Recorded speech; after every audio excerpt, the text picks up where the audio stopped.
Le constat est inquiétant. À la veille des premiers départs en vacances, les cambriolages ne cessent d'augmenter en France. D'après le dernier bilan publié par l'Observatoire national de la délinquance, on enregistre une hausse de près de 7% dans les villes. La situation est encore plus préoccupante en zone rurale. Le détail et les explications avec Lumna Anaki et Thierry Breton. Cette résidence de Bertrange a été cambriolée il y a quelques jours seulement. Et dans la même semaine, 6 autres maisons du quartier ont été visitées. À chaque fois, les voleurs sont repartis avec de l'argent et des bijoux. Je pense avoir affaire à un groupe de 2 à 3 personnes, vraisemblablement des jeunes, qui n'hésitent pas à fracturer les habitations, même si les habitants sont à l'intérieur. Depuis un an, les gendarmes doivent faire face à une augmentation des cambriolages de résidences principales. Plus 14% entre juin 2012 et mai 2013.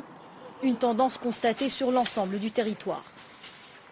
C'est un phénomène inquiétant et pour moi, je l'ai déjà dit depuis plusieurs mois, c'est une priorité que de lutter contre cette violence qui est tout à fait inacceptable et qui concerne les villes mais qui concerne beaucoup aussi les territoires ruraux qui n'étaient pas habitués à ce type de violence. De plus en plus, il s'agit de groupes spécialisés, parfois venus d'Europe de l'Est, pour écumer les zones rurales. Leur technique est bien rodée et les cambriolages ne durent que quelques minutes.